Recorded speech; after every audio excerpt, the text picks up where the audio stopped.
बिस्मिल्लाहिर्रहमानिर्रहीम, अस्सलाम वालेकुम और खुश आमदीद। इस उम्मीद और दुआ के साथ कि आप खैरियत से हैं। एक्सप्रेसो के ब्रांड न्यू एपिसोड में आपका वेलकम है। मैं हूं इमरान हसन। पाकिस्तान सुपर लीग 9 अपनी आबोताब के साथ जारी है और पेशावर ज़ल्मी के फैंस जिन्हें कल थोड़ी सी मायूसी का सामना करना पड़ा था, अब उनके लिए आज कदरे अच्छी खबर है। अगर आप मैच नहीं देख पाए तो हम पॉइंट्स टेबल आपके सामने रखेंगे। इस वक्त पेशावर ज़ल्मी के लिए प्ले ऑफ्स में जाने के लिए रास्ता साफ हो गया। आगाज हमने इसी से करना है। वैसे तो we have a lot to share with all of you. इस वक्त अगर हम टेबल की बात करें, पॉइंट्स टेबल की, तो जनाब टॉपर्स मुल्तान सुल्तान्स को दिलचस्प मुकाबले के बाद ज़ल्मी ने आउट क्लास किया। अनएक्सपेक्टेड विन है मैं तो ये कहूंगा, क्योंकि हमें यही लग रहा था कि जो टीम्स का मुकाबला है इसके अंदर कल मुल्तान सुल्तान्स शायद जीतने ना दे पेशावर ज़ल्मी को। रावलपिंडी क्रिकेट स्टेडियम में रिजवान 11 ने 205 रन के पहाड़ जैसे हदफ के सामने 5 विकेटों पर 200 रन बनाए। इफ्तिखार अहमद की 27 गेंदों पर 60 रन की तूफानी इनिंग्स भी काम ना आई। इसमें 5 छक्के शामिल थे। कप्तान मोहम्मद रिजवान 32 रन पर हिम्मत हार गए। सो यूं जनाब जो ताज़ा तरीन पॉइंट्स की सिचुएशन है, पॉइंट्स टेबल की सिचुएशन, इसके मुताबिक मुल्तान सुल्तान्स 7 मैचेस खेलने के बाद 6 जीते 1 हारे 12 पॉइंट्स के साथ टॉप पे हैं। लेकिन पेशावर ज़ल्मी 7 मैचेस खेलने के बाद 3 मैचेस जीतने के बाद -.480 रन रेट के साथ इस वक्त 7वीं पोजीशन पे आ गए हैं। दैट सिंपली चौथी पोजीशन पे आ गए हैं 7 पॉइंट्स के साथ। दैट सिंपली मींस कि मुल्तान सुल्तान्स और क्वेटा ग्लैडिएटर्स और इस्लामाबाद यूनाइटेड के बाद चौथी टीम इस वक्त जो अपनी राहें साफ करती नजर आती है towards playoffs, it's Peshawar Zalmi. So Zalmi के जो फैंस हैं उनके लिए इट्स अ गुड न्यूज़ कि ज़ल्मी प्रोसीड कर रहा है। हम इस पे आगे जाके इन डिटेल्स भी बात करेंगे और साथ साथ ये भी बात करेंगे कि क्या अब भी कोई चांस है कि कहीं ना कहीं कराची किंग्स कुछ कर लें, क्योंकि कराची किंग्स 6 में से 2 मैचेस जीते हुए हैं। ये बाकी जो ऊपर की टीमें 7 में से 3 मैचेस जीते हैं। सो किंग्स के पास बहरहाल अभी थोड़ी सी विंडो डेफिनेटली बाकी है। इस पर हम इन डिटेल्स भी तबसरा करेंगे। उसके साथ साथ जी विफाकी जो काबीना की फॉर्मेशन है वो तकरीबन मुकम्मल हो गई है। आज कुछ कैबिनेट सामने आ जाएंगी। केपी में भी, पंजाब में भी कौन सी आम शख्सियात सामने आ रही हैं, विफाक में कौन सी आम शख्सियात सामने आ रही हैं, और जो सबसे ज़्यादा जिस मिनिस्ट्री पे बात की जा रही थी वजारत ख़जाना, उसकी क्या सूरत हाल, इस पर भी हमने बात करनी है। इस सारे अमल पे बात करनी है हमने आज की बड़ी खबर में।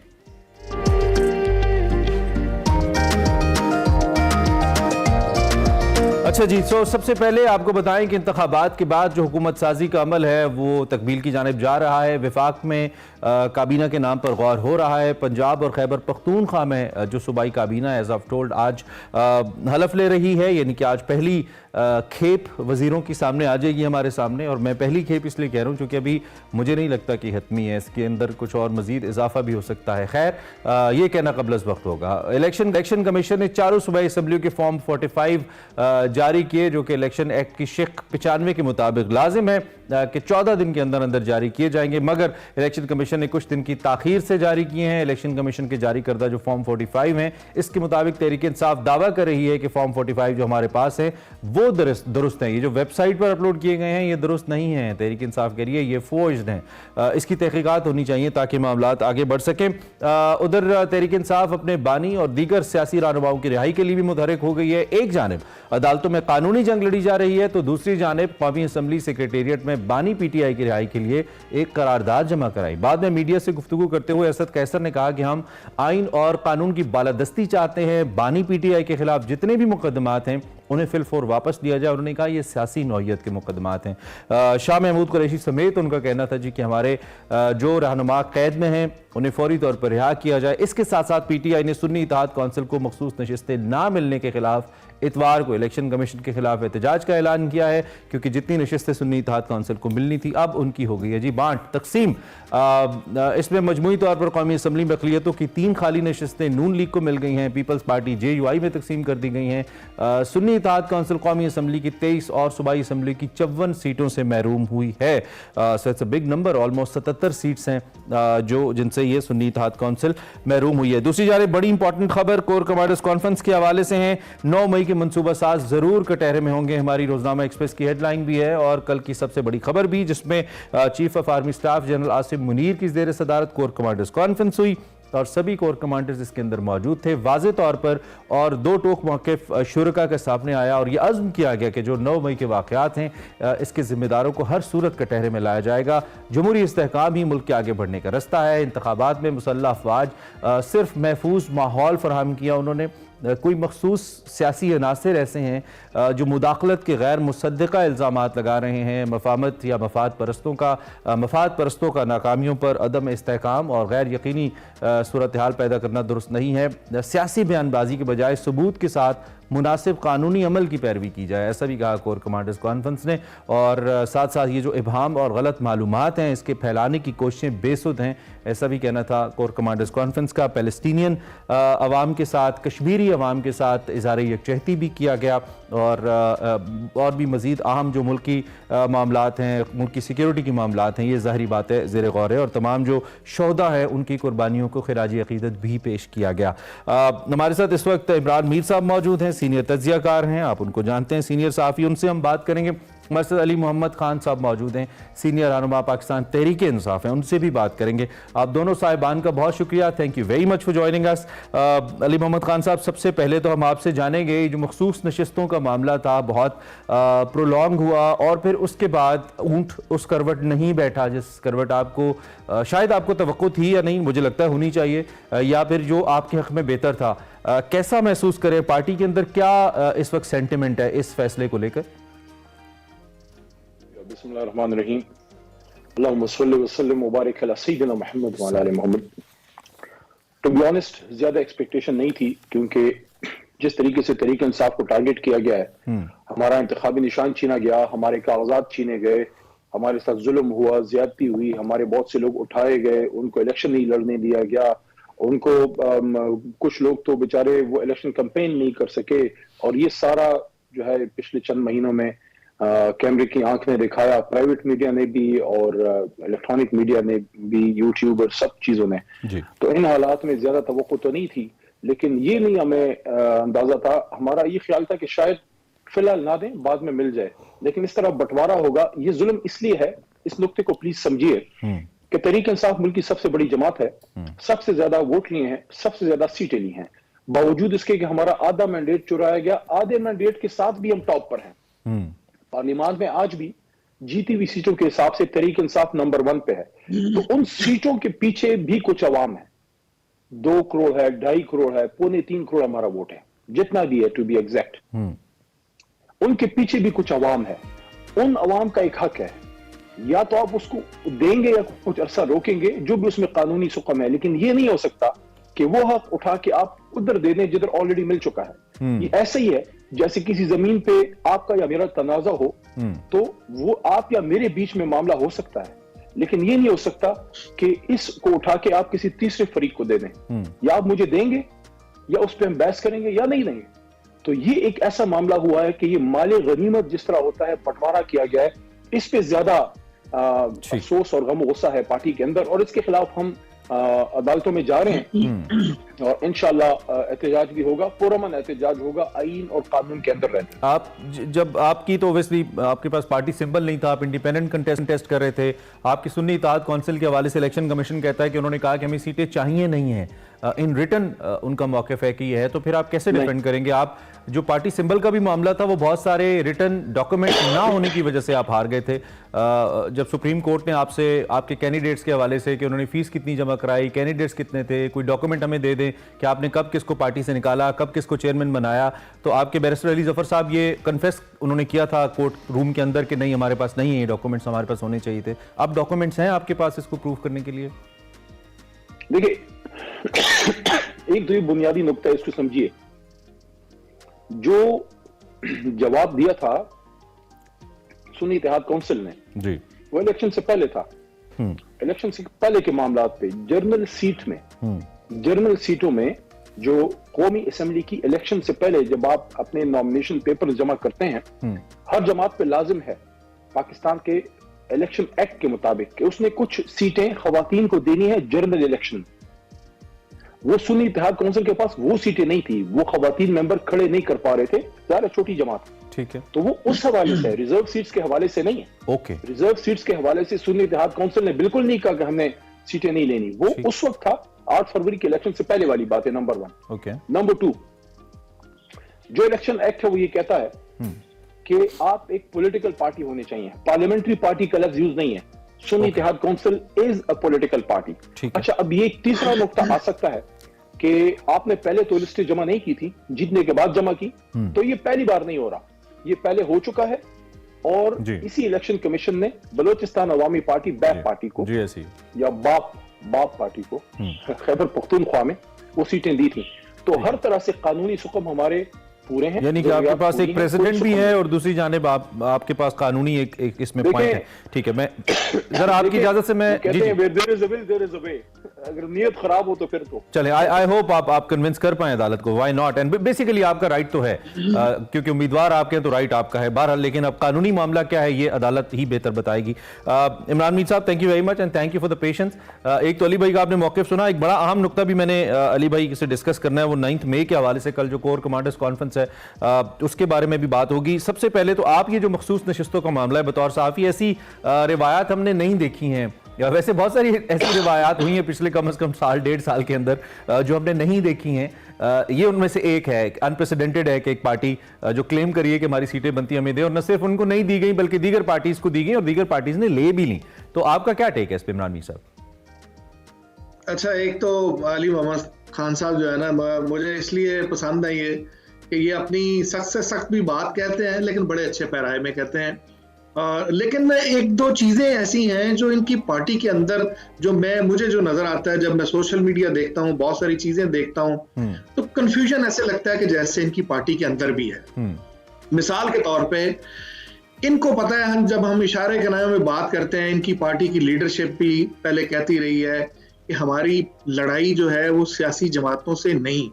ठीक है, जब आप ये पोजीशन ले लेते हैं ना एक दफा, और फिर उसके बाद बहुत सारे वाकयात ऐसे हो गए, 9 मई भी हो गया, वो चीजें पहले पड़ गई, और उसके बाद फिर आप उसको डैमेज कंट्रोल करने की कोशिश तो करते हैं। कुछ इनके कैंप से कुछ आवाजें इस तरह की आती हैं जो बहुत ज्यादा एक्सट्रीम होती हैं। जब आप सोशल मीडिया पे देखते हैं तो वहां एक और तरह की बिल्कुल होती है, वहां बल्कि जो लफ्ज भी इस्तेमाल हो रहा होता है वो हो रहा होता है कि ये हम जंग लड़ रहे हैं और ऐसी जंग है। अच्छा चले, जंग को अगर सियासी लफ्जों के मानों में दें तो फिर तो कोई हर्ज नहीं है। हकीकी आजादी तो ऑफिशियल स्लोगन है तरीके से। हाँ, है तो सही, लेकिन अमलन जब ये बातें हुई, ये देखें थोड़ा सा माजी के रेफरेंसेस भी ले लें, जब ये बातें हुई कि भाई हमारी तो लड़ाई नहीं है सियासी जमातों से, हमारी तो लड़ाई वहां से है, जब ये नारे भी लगे तुम्हारा बाप भी देगा आजादी और ये फिर सारी चीजें हमने देखी, तो वो इशारे के नाम में देखें टेक्निकलिटीज में जब छुपेंगे चीजें तो मामले हल नहीं होने। अब इनको भी पता है, अली मोहम्मद खान साहब को भी पता है, जब अली मोहम्मद खान साहब ने 2 दिन पहले भी जब ये बात की कि हम बात करना चाहते हैं सियासी जमातों से, असद जरदारी साहब से, नवाज शरीफ साहब से, जब इन्होंने बड़े एहतराम के साथ नाम लिया, तो मैं सोशल मीडिया पे देख रहा था कि नीचे इन्हीं की जमात के फॉलोअर्स या जो इनके बयानिए को सोशल मीडिया पे लेके चलते हैं, उन्होंने इनको भी गालियां निकाली। उन्होंने कहा यार ये क्या कर रहे हैं, इमरान खान साहब ये क्या कह रहे हैं, ये तो हमारी पार्टी का बयानिया नहीं है, ये तो हमारे लीडर का बयानिया नहीं है। अच्छा, अब एक साइड है शेर अफजल मरवत साहब की भी, वो भी कुछ बातें जब करते थे इलेक्शन में सारी बहुत एक्सट्रीम पे भी। एक हमने देखा, अच्छा एक बयानिया वो था जो आदिल राजा बाहर बैठे हुए करते हैं और उनके साथ बहुत सारा एक कैंप है जो हम चीजें करते हैं। हम बहुत सी अरसे से ये बातें कहते थे कि देखें इस तरह से चीजें नहीं चला करती।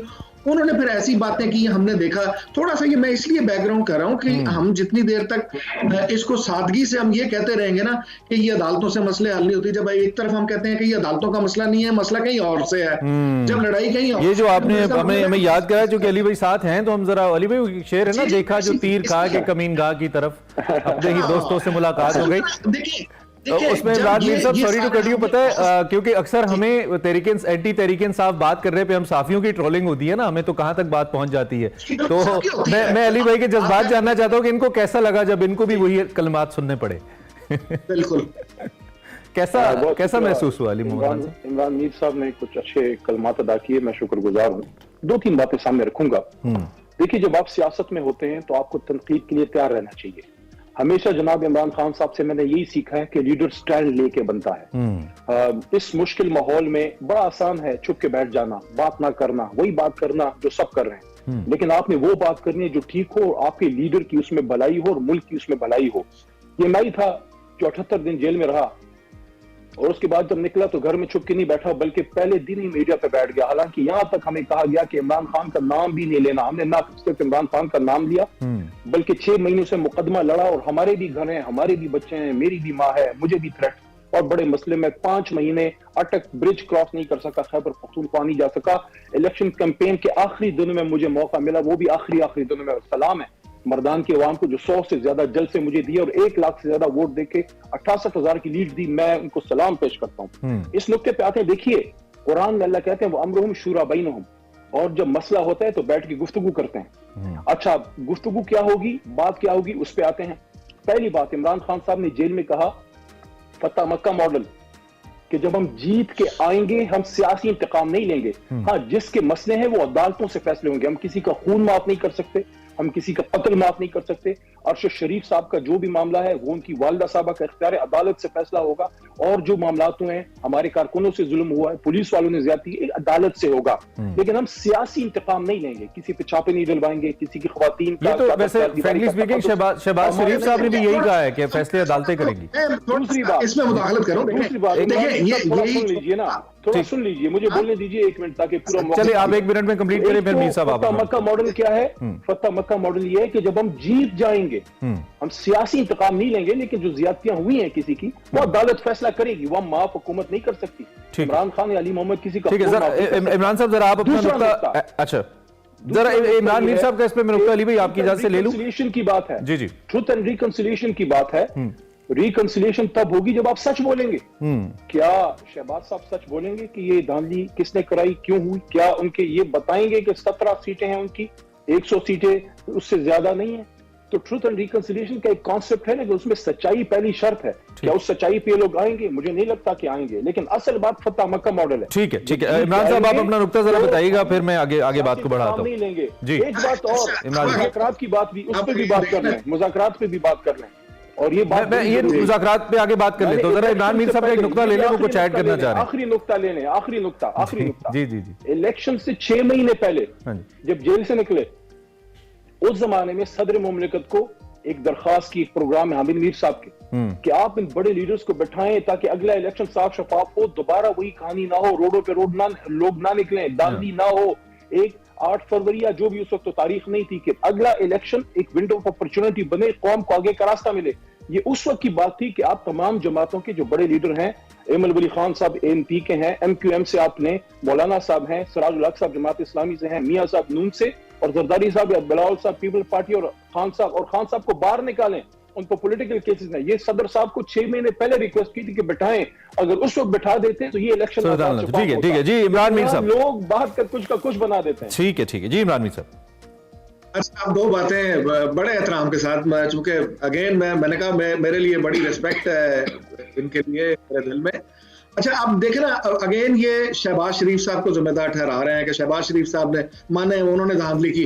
और भाई शहबाज शरीफ साहब बेचारे इस पोजीशन में नहीं है कि वो धांधली कर सकें। अरे देखिए, इसमें बड़ी हमें खुली बात करनी चाहिए। इनको भी पता है कि धांधली किस तरह से होती है, कैसे इदारे इस्तेमाल होते हैं, किस तरह से रियासती मशीनरी इस्तेमाल होती है। यानी ये जिस तरह से ये ROs की जब हम बात करते हैं, ये उसमें पूरा सेटअप है। हमने देखा टेक्निकलिटीज भी आ जाती हैं। इलेक्शन कमीशन का फैसला हो, इनसे इंतखाबी निशान लेने का फैसला हो, जब ये और मामलात हो, वो सारी की सारी टेक्निकलिटीज अप्लाई होती हैं। अच्छा, अब फिर इनकी सादगी देखिए, मासूमियत देखिए।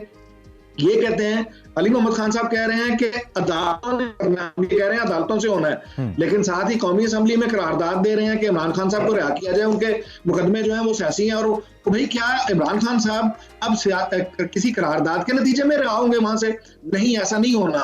अच्छा, अब क्या अदालतों के एक प्रोसेस के जरिए हम भी देख रहे हैं कि यहाँ जो अदालतें हैं वो किस तरह से, देखें प्रेस रिलीज जब आती है, आपने प्रेस रिलीज की भी बात की, प्रेस रिलीज के जो अल्फाज हैं, जो चीजें हैं ना, वो इतनी सख्त है कि हमें भी समटाइम ये लगता है कि यार ये तो हर चीज में ये बात ही नहीं सुनना चाहते, ये बात करना ही नहीं देने चाहते, लेकिन हम उसके बावजूद हम बात कर रहे हैं इस चीज को, इस चीज का। अच्छा, ये बड़ा चूंकि अहम नुकता है और मैंने थोड़ा सा टाइम मैनेजमेंट इमरान साहब आपकी इजाजत से करनी है, मैं जरा इस पे बात कर लेता हूं, फिर मैं इस पे आपको मौक़िफ़ लूंगा। ये जो 9 मई का है और ये जो प्रेस रिलीज कल, अली मोहम्मद खान साहब 9 मई मनसूबा साज जरूर कटहरे में होंगे, कोर कमांडर्स का कहना है।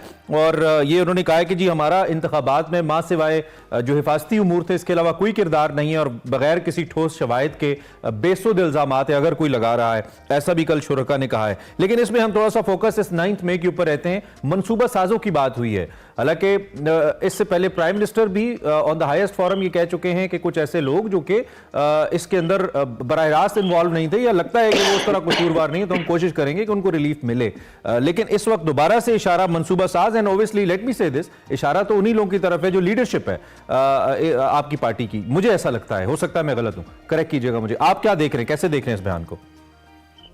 देखिए, पहली बात तो जो एलामिया आया है कोर कमांडर्स कॉन्फ्रेंस से, तो पहली सबसे इंपॉर्टेंट बात यह है कि, और मैं समझता हूं कि हमारे चीफ साहब को भी इसका एहसास लाजमन होगा और होना चाहिए, वो किसी एक जमात या किसी एक हुकूमत या किसी के चीफ में पूरे मुल्क के हैं, हम उनको ओन करते हैं, वो हमारे चीफ हैं इस मुल्क के। तो इस वजह से जब इमरान खान साहब ने ये बात की कि मुल्क भी मेरा है, फौज भी मेरी है, तो हम अपने फौज और अपनी शहीदों के बिल्कुल साथ खड़े हैं।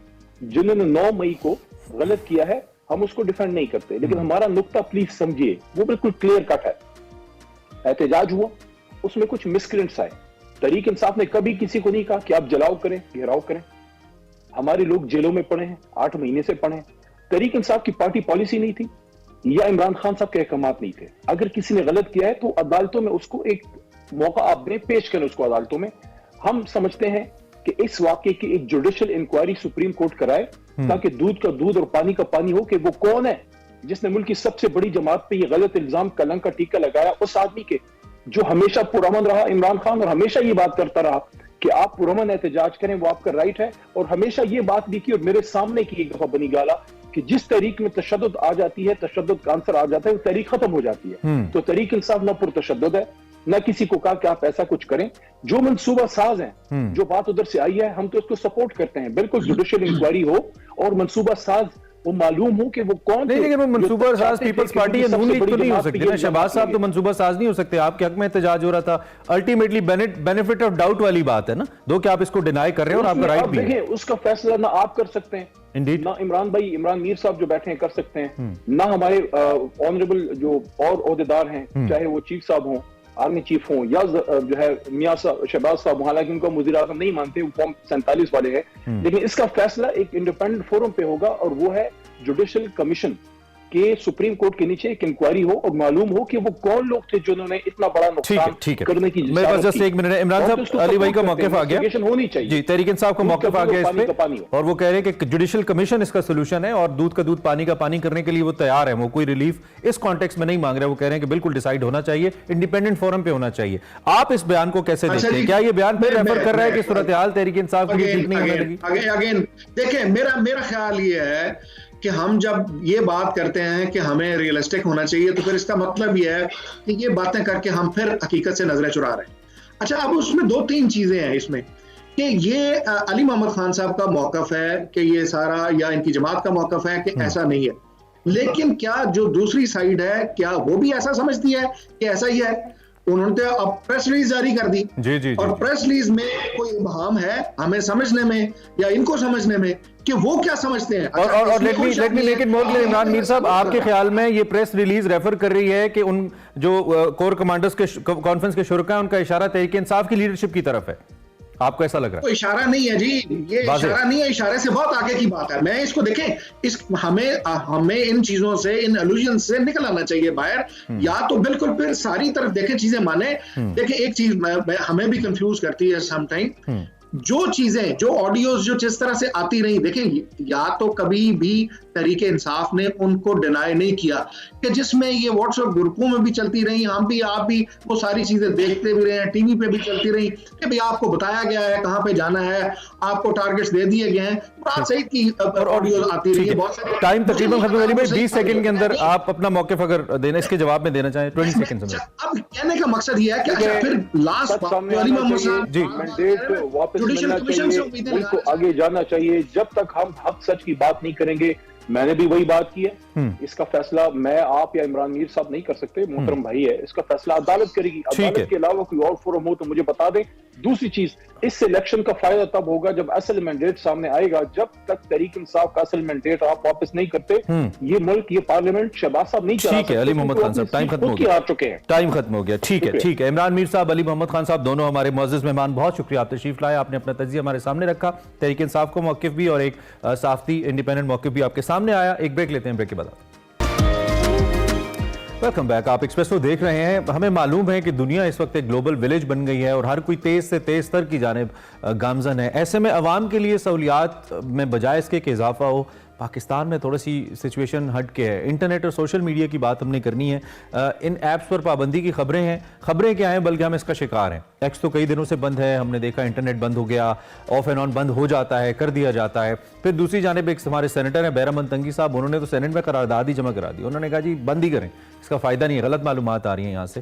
हालांकि मालूमात तो आ रही हैं, गलत और सही का अहाता तो आपने करना है। खैर, ट्विटर या साबिका ट्विटर मौजूदा एक्स जो है वो उस पर एक गैर एलानिया जो पाबंदी है, इस पर सिंध हाई कोर्ट का एक फैसला भी आया, मगर उस पर भी एज सच कोई इंप्लीमेंटेशन नहीं हुई। ताहाल ये पाबंदी बरकरार है इस वक्त जब मैं आपसे बात कर रहा हूँ। और कल सिंध हाई कोर्ट में इस पर समाअत भी हुई, जिसमें chief justice Sindh high court ने रिमार्क दी कि बज़ाहिर लगता है कि सोशल मीडिया को मैनेज किया जा रहा है, कौन कर रहा है ये भी सामने आ जाएगा। इस्लामाबाद हाई कोर्ट में भी सोशल मीडिया के हवाले से जो ऐप है एक्स, इसकी बंदिश के खिलाफ एक दरख्वास्त दायर हो गई है। अदालतों से PTA समेत जो दीगर इदारे हैं उनको नोटिस किया गया है, जवाब तलब किया गया है। इससे कई लोगों का रोज़गार भी वाबस्ता है एंड मोस्ट ऑफ ऑल हमारा रोज़गार बराह रास्त तो इससे वाबस्ता नहीं है, लेकिन इन्फॉर्मेशन का इतना बड़ा जरिया है हमारे लिए। और मुझे तो पहली जो मालूमात होती है वो अब टेलीविजन चैनल्स या रिपोर्टर्स से भी पहले ट्विटर से मिलती है, फ्रैंकली स्पीकिंग। तो Twitter is very important, so is YouTube and rest of the जो प्लेटफॉर्म्स हैं। तो क्या अब हम अगर स्टेट बैंक ऑफ पाकिस्तान के फराहम करदा आदाद शुमार की बात करें तो इसके मुताबिक पिछले 5 साल में पाकिस्तान की जो IT के बरामदात हैं इसमें तकरीबन 133% इजाफा हुआ है। सो ये बहुत बड़ा है और इसके साथ साथ इसमें बहुत पोटेंशियल मौजूद है। 2023 में ही तकरीबन 2.6 बिलियन तक पहुंच गई है, जो बहुत बड़ा नंबर है। तो क्या इंटरनेट की बंदिश से हम अपने दीगर जो मसाइल है वो तो शायद हल कर लें, मकासद हासिल कर लें, लेकिन इससे हम नुकसान कितना बड़ा कर रहे हैं इस पर ज़रा हमने बात करनी है। अम्मार जाफरी साहब हमारे साथ मौजूद है, बड़ी पर्टिनेंट शख्सियत हैं इस हवाले से, साबिक एडिशनल DG FIA भी रह चुके हैं। और ये जो सोशल मीडिया एंड इंटरनेट का इस्तेमाल है या इसकी एफिशिएंसी है, एफिकेसी, इसके ऊपर बड़ी उनकी महारत है। उनसे ज़रा हम बात करते हैं। और हमारे साहब कहीं ट्रैवल कर रहे हैं तो इसलिए हमें गाड़ी से ज्वाइन करें। हमारे साहब thank you very much for joining us. आप कैसे हैं सर, खैरियत से? बहुत शुक्रिया आपका, बहुत शुक्रिया, thank you so much for joining us sir, और बहुत शुक्रिया आपके टाइम के लिए। एक तो ये जो सूरत हाल हमारे यहाँ है, हर आए रोज कभी तो मुकम्मल तौर पे इंटरनेट बंद हो जाता है, कभी अपनी मनपसंद कोई ऐप या वेबसाइट बंद हो जाती है। आप इस ट्रेंड को आप सबसे पहले बताइए कैसे देखते हैं फॉर कंट्रीज लाइक पाकिस्तान? जी देखिए, सबसे पहली बात मैं पॉजिटिव बात शुरू करूंगा।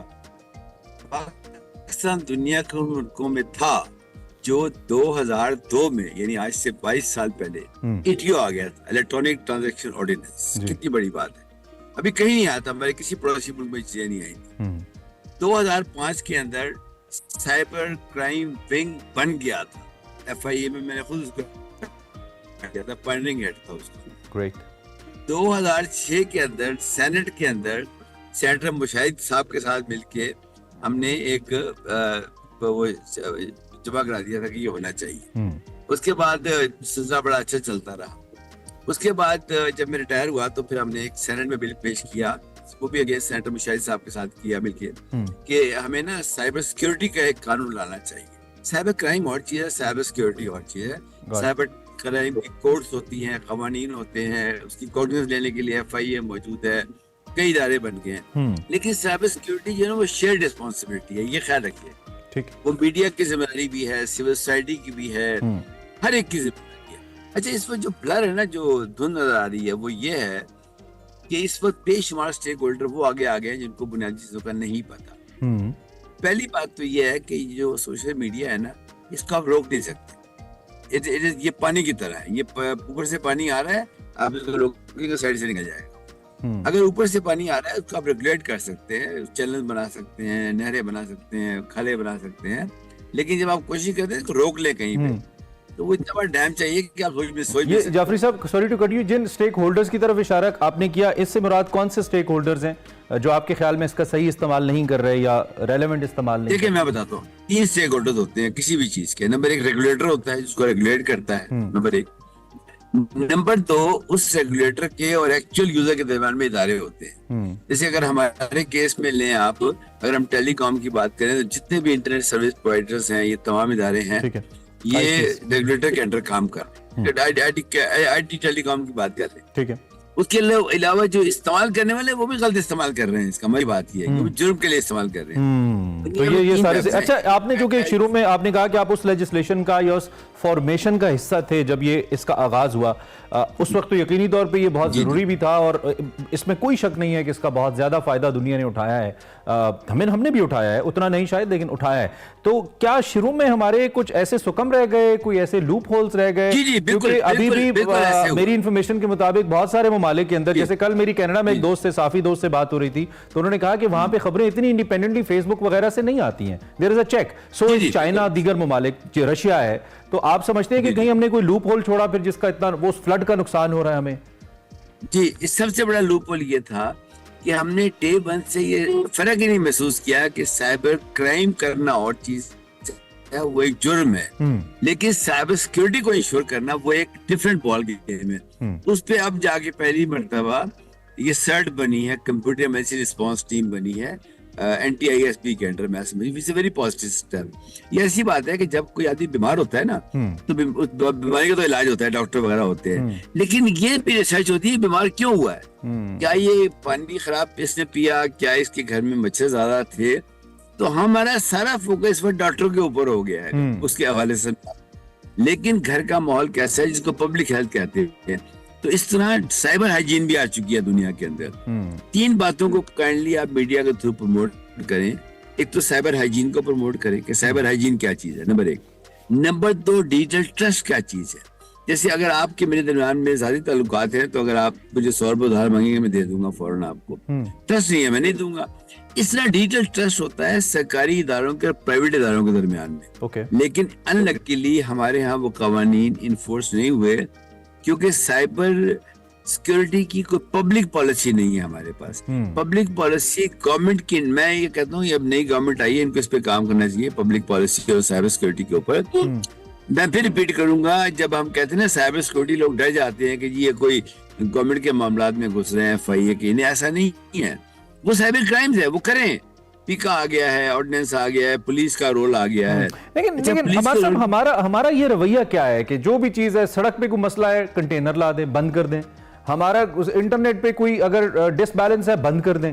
ये बंद करने की हम इसकी सोल्यूशन की तरफ क्यों नहीं जाते? क्या हमारे इदारों के अंदर कैपेसिटी कमजोरी? जब आपने ये कानून बनाया होगा तो आई बिलीव कोई 5-10 लोग ही होंगे जिन्होंने ये शुरू किया होगा, और फिर ये बढ़ता चला गया। अब तो इतनी बड़ी टीम्स हैं, विंग्स हैं, इदारों के रिसोर्सेज हैं, टेक्नोलॉजीज नई हैं, स्मार्ट वर्क बहुत ज्यादा हो सकता है। हम बंद ही क्यों कर देते हैं चीजों को? सर, ये क्या रवैया है? अच्छा, इसका रवैये का सिर्फ वजह है एज ए नेशन हम रिएक्टिव हैं, हम प्रोएक्टिव नहीं है। रिएक्टिव क्या होता है कि जो वाकया हुआ उसके फौरन बाद रिएक्शन शो कर दिया। प्रोएक्टिव ये होता है कि कौमें सुकून से बैठ के उनके लीडर्स गौर करते हैं, और वो थिंक टैंक गौर करते हैं। मैं फिर बता दूं, वो थिंक टैंक गौर करते हैं। वो हम एक होता है फायर फाइटिंग अफसर, प्लीज उसको ना छेड़े, उसे अपना काम करने दे। जो मेरी तरह के लोग, लेडी वेरी फ्रैंक, मैं चाहूंगा जितने रिटायर्ड लोग हैं वो आगे आए, और जो जिनमें मुहिब्बुल वतनी भी हो और जो दुनिया को समझते भी हो मामलात को, वो बैठे और सोचें as a think tank proactively.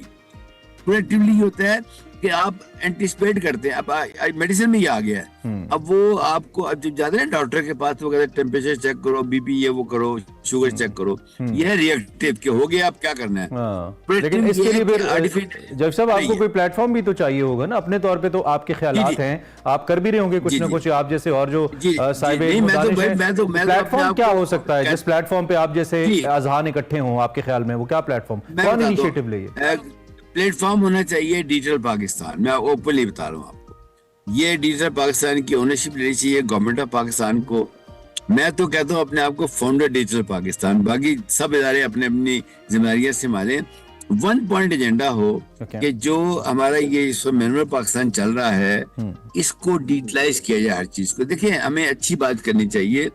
इस वक्त पाकिस्तान में बड़े अच्छे काम हो रहे हैं। मैं फिर कह रहा हूँ, ये जितनी सूबाई हुकूमतें हैं, जैसे पंजाब इंफॉर्मेशन टेक्नोलॉजी बोर्ड है, NITB है, मिनिस्ट्री है, PTA है, सब काम कर रहे हैं।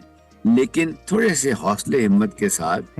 और मीडिया बहुत अच्छा, अब आखिरी सवाल मेरा लास्ट 1 मिनट में, वो बहुत ही इंपॉर्टेंट है, दो कि आपके जवाब उसके आसपास ही रहे हैं इससे पहले भी। जो यूजर है जी, यूजर को कैसे हम, क्या वो खुद से ही वक्त के साथ साथ जिसे कहते हैं ना सीखता चला जाएगा और ग्रूम हो जाएगा, ग्रो कर जाएगा, या फिर आपके ख्याल में हमारे जो सिलेबसेस हैं या हमारी जो कैंपेन्स हैं बाकायदा तौर पे ऑफिस के अंदर वर्कशॉप्स की जाएं सोशल मीडिया के हवाले से, how to use it, I mean what kind of content you are supposed to retweet, इस तरह के हवाले, इसके लिए क्या करें यूजर को एजुकेट करने के लिए, उसको अपने हाल पे छोड़ दें? बहुत जरूरी है, ये बहुत जरूरी नहीं, सबसे ज्यादा हम जोर देना चाहिए हमें अपनी यूथ के ऊपर से।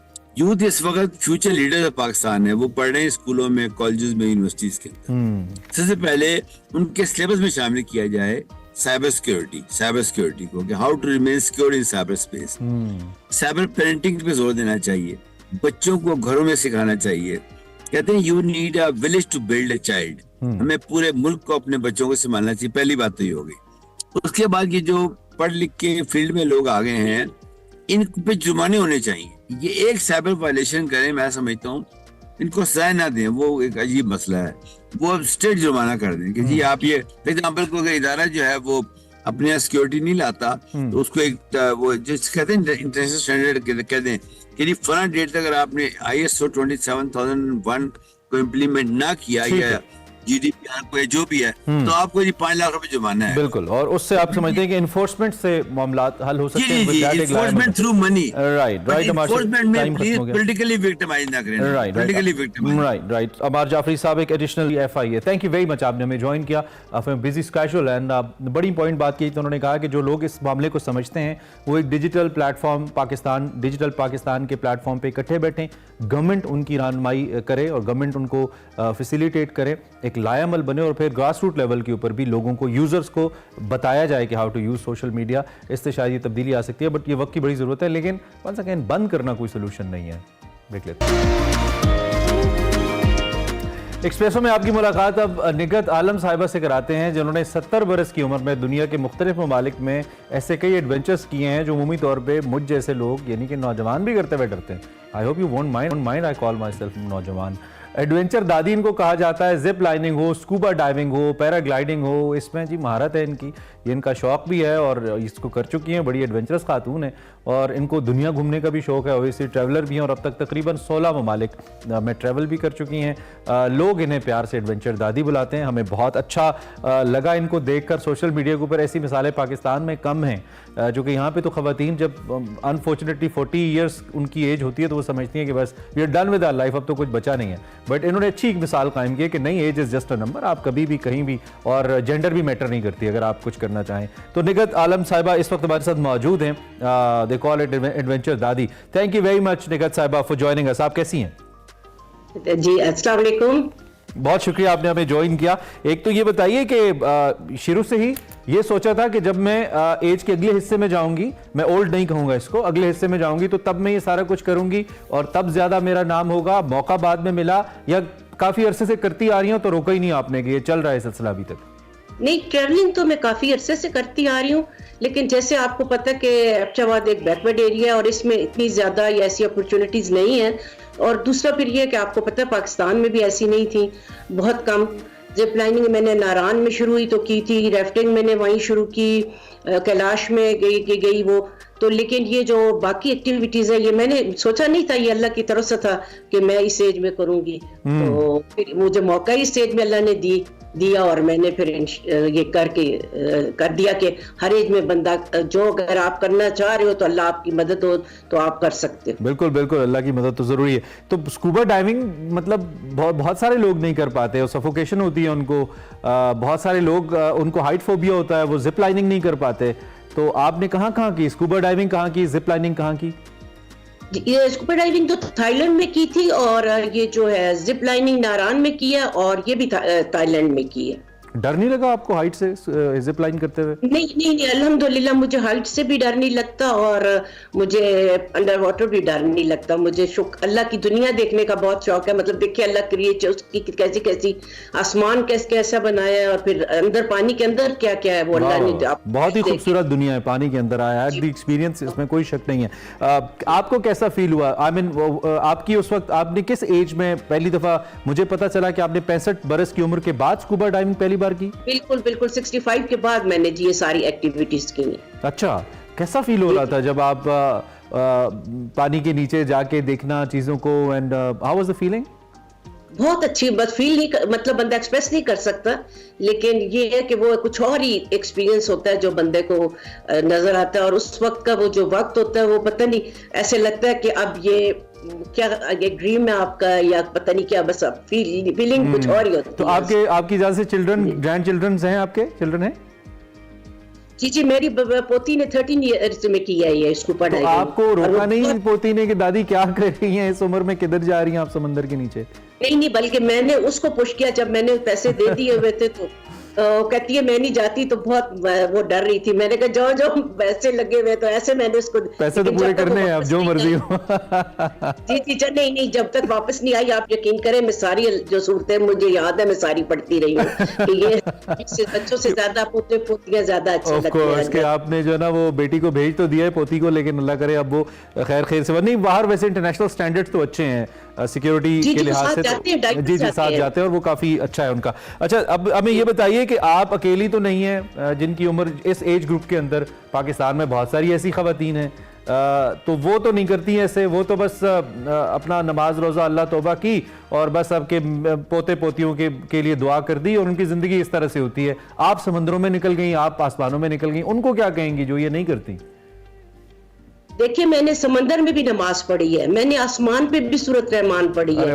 आप अल्लाह को हर जगह याद कर सकते हो। मैं नमाज भी पढ़ती हूँ, मैं माशाल्लाह हर जो कुरान शरीफ मैंने रिफ्स करना शुरू किया हुआ है, तफसीर से पढ़ा है। आप जरूरी नहीं है कि आप, अल्लाह ने कहा आप मेरी दीन और दुनिया साथ रखें और अल्लाह की बनाई हुई चीजें हैं जिन्हें एक्सप्लोर करने का डेफिनेटली हमें कहा गया है, वो तो सितारे तक एक्सप्लोर करने का। अच्छा, अब आगे मेरे पास टाइम कम है, आगे क्या मिशन है? अब आगे कहीं जाने के इरादे हैं, कुछ और करना है? इंशाल्लाह जा रही हूँ मैं, इंशाल्लाह जॉर्डन भी जाऊंगी और इंशाल्लाह वियतनाम मुझे बहुत अच्छा लगा। यूरोप में पहले भी गई हूँ, अब अभी पोते पोतियों को लेके जाऊंगी। कोई एडवेंचर है माइंड में और के एक और एडवेंचर करना है, फॉर एग्जांपल स्काई डाइविंग, कुछ इस तरह के, बंजी जंपिंग? जी फ्लाइंग है, फ्लाई करना है, सॉरी आई मिस्ड इट।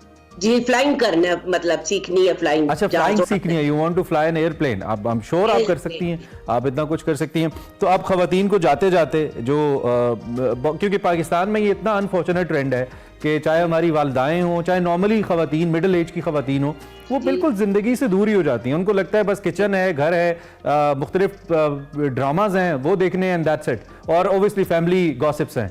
तो उनको कुछ बताइए, वो को मशवरा दीजिए उनको इस प्लेटफॉर्म से, वो क्या करें ज़िंदगी को जीने के लिए। अगर आप जीना चाहते हैं और एक अच्छी लाइफ जीना चाहते हैं तो आपके लिए ये बहुत सबसे बेस्ट है कि आप इन एक्टिविटीज में अपने आप को बिजी रखें, अपने अल्लाह के साथ भी, और इन तो आप बिल्कुल फ्रेश भी रहेंगे। मैं सोशल वर्क भी करती हूँ, आप यकीन करें मुझे नहीं पता चलता कि सुबह कब होती है और शाम कब। आप हमारी बहुत जबरदस्त एम्बेसडर हैं पाकिस्तान की, इतना अच्छा आप इमेज पाकिस्तान का बना रही हैं इस एज ग्रुप के लोगों के लिए। हमें आपसे मिलकर बहुत खुशी हुई, हमारी बेस्ट विशेस आपके साथ है भी। एडवेंचर दादी से सीख, और घर पे मत बैठिए, एंजॉय कीजिए लाइफ को, एक्सप्लोर कीजिए। ब्रेक के बाद आते हैं। Welcome back. वैसे सेगमेंट तो माइंड मैटर्स है, लेकिन इसमें आज थोड़े से डाइट मैटर्स ज़्यादा डिस्कस हो रहे हैं। वकार अहमद मलिक साहब हैं और डॉक्टर कंवल खालिद हैं। ये लाहौर शहर के खानों के हवाले से बात हो रही है, कुछ रिवायती खाने, कुछ उनकी तारीखी अहमियत, शोहरत, इंपॉर्टेंट और मज़े का टॉपिक है। सुनते हैं, देखते हैं। अस्सलाम वालेकुम नाज़रीन, मैं वकार अहमद और आप देख रहे हैं माइंड मैटर्स। फ़र्द हो या मुआशरा हो या शहर हो, उसके शोहरत के कई हवाले होते हैं। वो शोहरत कहीं ना कहीं से उसका आगाज़ हुआ होता है और उस आगाज़ में कोई ना कोई ऐसी वजूहात होती हैं कि वो शोहरत का हवाला जो है वो कवी होता है और आहिस्ता आहिस्ता जो है वो रासिख हो जाता है कि ये जो शोहरत का हवाला है ये कितना मजबूत है। लाहौर शहर की अगर शोहरत के हवाले देखें, बहुत सारे हैं। इसको बागों का शहर भी कहते हैं, इसको कॉलेजों यूनिवर्सिटियों का शहर भी कहते हैं, इसको खाबागिरी या खानों के हवाले से ये शोहरत रखता है। तो इसके जितने भी शोहरत के हवाले हैं, इनका कहीं ना कहीं से कोई आगाज़ हुआ होगा, कहीं ना कहीं उसकी कोई तारीख होगी, और इस हवाले से प्रोफेसर डॉक्टर कंवर खालिद साहबा से बेहतर कौन बता सकता है। हमारी मेहमान है आज, बहुत शुक्रिया डॉक्टर साहब। तो मैंने जिस तरह के तमहीद में कहा है कि शोहरत कहीं ना कहीं से उसका आगाज़ होता है और कहीं ना कोई वजूहत होती हैं। तो लाहौर की जितनी भी हम शोहरत के हवाले देखते हैं, और इसमें जो अभी रिसेंटली तो बहुत ज़्यादा खानों के हवाले से बहुत ज़्यादा कहा जाता है, तो ये क्या है, ये शोहरत के मुख्तलिफ हवाले क्या हैं, और ये खाने वाला जो शोहरत है, क्या ये 18वीं 16वीं 17वीं सदी में भी था इसका ये शोहरत का ये हवाला? सबसे पहले तो मैं आपको ये बताती चलूँ कि लाहौर शहर के अंदर मुख्तलिफ रवायात, मुख्तलिफ उसकी जो एक कहते हैं ना कहानियाँ, किस्से उसके साथ जुड़े हुए हैं। लेकिन एक इस शहर की खसूसियत जो है वो बड़ी ऑथेंटिकली जिसको हमने विटनेस किया, वो तकरीबन समझिए 8वीं सदी से ऑनवर्ड्स है। अच्छा। जब एक अननोन हिस्टोरियन है, उन्होंने एक किताब लिखी हदूदुल आलम के नाम से। अच्छा। तो उसमें लाहौर शहर का जो है वो हमें जिक्र मिलता है, और जब वो शहर की बात करते हैं तो वो उसकी बताते हैं कि ये लोग कैसे थे और शहर कैसा था, जगह कैसी थी। तो यहाँ से हमें किस्से मिलने शुरू होते हैं, और उसके बाद रिटन मटीरियल में ये सबसे पुराना हम इसको कह सकते हैं जी, अवेलेबल जो है वो हमें सबसे पुराना वही मिलता है। उसके अलावा मुख्तलिफ कदीम जो हिंदू शाइया पीरियड से रिलेटेड चीज़ें हैं, उनमें भी हमें कहीं कहीं रेफरेंस मिलता है, लेकिन जो एक बहुत ऑथेंटिकली हम कहते हैं वो इसी को हम एसोसिएट करते हैं। और लेकिन जब 11वीं सदी में 1021 में महमूद गजनवी जब इस शहर पे हम कब्जा करता है, तो उसके बाद फिर हमें इसकी बाकायदा एक तारीख़ मिलना शुरू हो जाती है। अब जो वो तारीख़ है, और जब मैं उस गजनवी पीरियड को देखती हूँ तो उसमें इस शहर के हवाले से जो लिखा गया है, और मुख्तलिफ शोरा कराम ने जो अपने कसीदों में लिखा और इस तरह बात की, तो उसमें इसको जो इसकी पहचान बताई, उसने कहा कि यहाँ पे बुलंदो वाला इमारत है जो कि आसमानों को छूती हैं, और उसके साथ उसने बात की कि यहाँ पर शायर हैं, लिखने वाले हैं, गाने वालियों का जिक्र है, और रक्स करने वाले जो हैं, जो रकास जो है, उनके बारे में यहाँ बात होती है। और फिर वक्त के साथ साथ जब हम मज़ीद आगे बढ़ते जाते हैं तो इसके यही रेफरेंसेस रहते हैं, बल्कि एक तो वक्त ऐसा आता है जबकि ये कहा जाता था कि शिराज़ और इस्फहान अगर दोनों को मिला दिया जाए तो तब भी एक लाहौर के बराबर नहीं हो सकते। ये रवायात थी जो यहाँ के लोकल लोगों के अंदर होती थी। उसके बाद ऑफ कोर्स जब मुग़ल डायनास्टी आती है तो मुग़ल बादशाहों का तो ये बड़ा एक पसंदीदा शहर रहा, तो उन्होंने अपने हवाले से इसके अंदर बहुत कुछ कंट्रीब्यूट किया। तो इन सारे जो तारीख़ का एक धारा है, उसके अंदर यहाँ पर एक इंस्टीट्यूशनल कल्चर यहाँ बहुत ज़्यादा था। अब इंस्टीट्यूशन से मुराद ये ना समझा जाए कि जैसे आजकल कॉलेज और यूनिवर्सिटियाँ हैं, लेकिन उससे मुराद ये है कि जितनी भी मसाजिद थी उनके साथ मदरसे थे, और जितने गुरुद्वारे थे उनके साथ पाठशाला ये लाजिम होते थे, और वहाँ पर स्टूडेंट्स दूर से आके जो है वो इल्म हासिल करते थे। और उनके जो करिकुलम था, जो कि बाद में अंग्रेज़ दौर में आके उस पर डिस्कशन हुई है, उसके बारे में लिखा गया, तो वो करिकुलम जो था वो दोनों ही चीज़ों का कॉम्बिनेशन था कि उनको दीनी तालीम भी दी जाती थी और दुनियावी भी दी जाती थी। इस वजह से ये जो पूरा खित्ता है, और फिर जब अंग्रेज़ यहाँ पर आता है तो उसने यहाँ के एजुकेशनल इंस्टीट्यूशंस के ऊपर बहुत फोकस किया। मुग़ल दौर में भी हमें मिले, अंग्रेज़ों ने भी उसी को कंटिन्यू किया, और एक और बहुत अहम बात यहाँ पे रही कि वो ये कि यहाँ पर बागात बहुत थे, और वो इतने बड़े और इतने शानदार बागात थे कि वो रिवायत जो है फिर अंग्रेज़ों ने भी आगे लेके उसको चलते हैं। तो जहाँ तक मेरी अपनी याददाश्त है, मैं बचपन में जब देखती थी तो लाहौर को जो है 60s और 70s तक इसको कॉलेजों का और बागात का शहर कहा जाता था। फिर एक टर्न ऑफ सेंचुरी में या 80 से ऑनवर्ड जो है लाहौर को खानों का शहर मशहूर हुआ। और मैं आपको दिलचस्प बात ये बताऊं कि हमें तारीखी शवाहद मिलते हैं जिसमें कहा जाता है कि क्योंकि लाहौर में पूरी दुनिया के मर्चेंट्स ताजिर आते थे, लाहौर एक बहुत बड़ी मंडी था, तो वो जहाँ से जो भी आता था वो अपनी कुजीन साथ लाता था, और यहाँ पर उनके उसी कुजीन के मतलब चाइनीज़, सेंट्रल एशियन, ईरानी, ये सब यहाँ पे होती थी, और उनकी दुकानें मौजूद थी। दिल्ली दरवाजे के बाहर जो है वो कहता है, एक मौरख लिखता है कि आपको हर किस्म की खाने पीने की चीज़ें वहाँ मिल सकती हैं। अच्छा। तो ये यहाँ का था। तो खाने का कल्चर यहाँ पर साथ रहा। अब जब वक्त थोड़ा आगे जाता है तो अब मैं देखती हूँ कि लाहौर को जो है वो लोग कॉलेज भी भूलते जा रहे हैं, बागात भी। भूलते जा रहे हैं। तो खानों के से अब ये ख्वाबों का शहर जो है, खाबे का जो लफ्ज़ है उसकी माजरत के साथ मुझे थोड़ी सी एक नेगेटिव कॉनोटेशन महसूस होती हाँ, है सही। कि कहाँ हम इल्म और अदब और उससे आर्ट की बात हमारा कर रहे हैं हम चीज़ों। अच्छा, उसके अलावा ये कि 2019 में आपको पता है यूनेस्को ने लाहौर को खानों का शहर नहीं अदब का शहर डिक्लेयर किया, और वो 50 दुनिया के शहर हैं जिनको टाइटल्स दिए गए, और लाहौर को it was called the city of literature. So that tells you something. अब ख्वाबों का शहर कहलाने के बाद कुछ चेंजेस ऐसी आई, और यहाँ पे मैं एक बड़ी कहती हूँ तकलीफ दे बात को पॉइंट आउट करूँगी कि जब मीडिया में जब पोर्ट्रे करना शुरू किया, खुसूसन जो हमारे ड्रामों के जो कैरेक्टर्स आए, और जब भी वहाँ पे बात होती है पंजाब की और लाहौर की, तो माजरत के साथ एक ऐसा कैरेक्टर दिखाया जाता है कि जिसको ना ढंग से वैसे नहीं है। बहुत शुक्रिया। और मैं समझता हूँ कि आपको वो जो एक दुख की कैफियत होती है इस तरह के लाहौर देखते हुए, उसकी वजह यह है कि वो 1400 साल तारीख घूम जाती है ना आपके दिमाग में, और आप उसकी मुख्तलिफ जो फेजेस से लाहौर गुजरा है तो वो आपके जहन में आते हैं, तो यकीनन। वकार साहब, मैं यहाँ पे थोड़ी सी बात ऐड करूंगी कि अगर आप मौजूदा दौर में भी देखिए तो आप अगर पिछले चलिए हम अपने 76 साल की तारीख से या उससे पहले भी, तो आप देखिए कि हमारे इस शहर के अंदर मैं कोई प्राइड की I take pride in that, कितने शोराए अकराम, कितने मुसन्निफीन, कितने musicians, singers, painters, writers, actors. अच्छा, एक बड़ी दिलचस्प बात यह है कि बहुत सारे लोग जो हैं वो लाहौर की जमपल नहीं थे, वो लाहौर के बाहर से आए और इस शहर में आके आबाद हुए। लेकिन एक बात बताऊं कि ये मशहूर है कि जिस शख्स की तख्लीकी सलाहियत पे लाहौरी अपनी मोहर लगा देते हैं, उसके बारे में कहा जाता है कि वो दुनिया में हर जगह जो है फिर अपना सिक्का मनवाता है। तो ये हमारा शहर है और इसके लोग हैं, अभी भी ऐसे ही हैं, लेकिन अब थोड़े ढूंढने पड़ते हैं। लेकिन इसको मैं चाहती हूँ कि ज़रूर खानों के शहर से याद कीजिए। मैं भी जब बाहर जाती हूँ तो मुझे लाहौर के खाने बहुत याद आते हैं, लेकिन दूसरी जेतें जो उनको फरामोश नहीं करना चाहिए। बहुत शुक्रिया डॉक्टर साहब। नाज़रीन, बात यह है कि मुझे जब ये पूछा जाता है कि आप लाहौर की इतनी तारीफ़ क्यों करते हैं, या लाहौर आपको क्यों पसंद है, तो मैं समझता हूँ कि मैं अगर लाहौर में हूँ या कोई भी मेरी तरह कोई और फ़र्द जो है, वो कभी बोर नहीं हो सकता। वो उसको अपनी मतलब का जो भी उसके इंटरेस्ट हैं उसके हवाले से इस शहर में उसको कुछ न कुछ मिल जाएगा। अगर आप ड्रामा देखना चाहते हैं, अगर आप लिटरेचर के हवाले से किसी जगह कोई कॉन्फ्रेंस हो जाएगी, आप वहाँ वो अटेंड कर सकते हैं। आप अगर बागात के हवाले से अगर आप शौकीन हैं सैर के, आप बागात देख सकते हैं। इसी तरह मौसीकी है और बहुत सारी जहतें हैं। और फिर अगर आप हिस्ट्री या आर्कियोलॉजी के स्टूडेंट हैं तो वो तो फिर वैसे ही आप यूँ समझें कि आप जन्नत में हैं लाहौर में। तो इस तरह इसकी बहुत सारी जहतें हैं। इस शहर में आके कोई इंसान क्यों कर बोर हो सकता है, चाहे उसके कोई भी इंटरेस्ट हो, तो वो यहाँ पे उसको यकीनी तौर पे ये शहर जो है फराग दिल है इस हवाले से। देखते रहिए माइंड मैटर।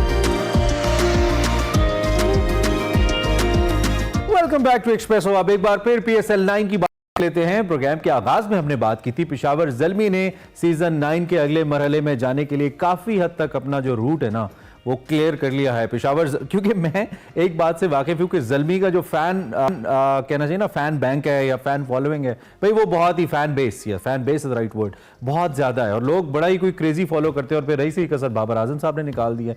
खैर जी, इस वक्त हम अगर बात करें टेबल टॉपर्स जो है मुल्तान सुल्तान, उनको टॉपल कर दिया कल उन्होंने और अपना मैच निकाला। मुश्किल मैच था, मैं एक्सपेक्ट नहीं कर रहा था, लेकिन ये मैच बहरहाल वो जीतने में कामयाब हुए। पिंडी क्रिकेट स्टेडियम में रिजवान 11 ने 205 रन जैसा पहाड़ 5 विकेटों पर वो 200 रन बनाए उन्होंने। और जो इफ्तिखार अहमद साहब की 27 गेंदों पर 60 रन की तूफानी इनिंग्स है, वो भी किसी के काम नहीं आई। इसमें 5 छक्के भी बहरहाल शामिल थे। कप्तान रिजवान साहब 32 रन पर हिम्मत हार गए, जबकि क्रिस जॉर्डन ने 30 रन की बारी खेली। ज़ल्मी के ऑलराउंडर आमिर जमाल ने कमाल किया, 2 खिलाड़ियों को चलता किया। ज़ल्मी ने पहले खेलते हुए सुल्तान के बॉलर्स की पहले खूब पिटाई की। ओपनर्स ने 84 रन की शराकत दिखाई। कप्तान बाबर आजम ने शानदार 64 रन किए। पिछले मैच में रन आउट हो गए थे, आपको याद ही, हमने इसका जिक्र भी किया था। और साइम अयूब की अगर बात करें तो 22 गेंदों पर जारहाना 40 रन बनाए, मेरे बहुत फेवरेट हैं और मैं बहुत ज्यादा एक अच्छा फ्यूचर उनका देखता हूं। उन्होंने भी जनाब 5 छक्के और 3 चौके लगाए। सो एक तो हम इस मैच पे बात कर लेते हैं कि किस तरीके से ये मैच बड़ा हेल्प करेगा आने वाले वक्त में ज़ल्मी को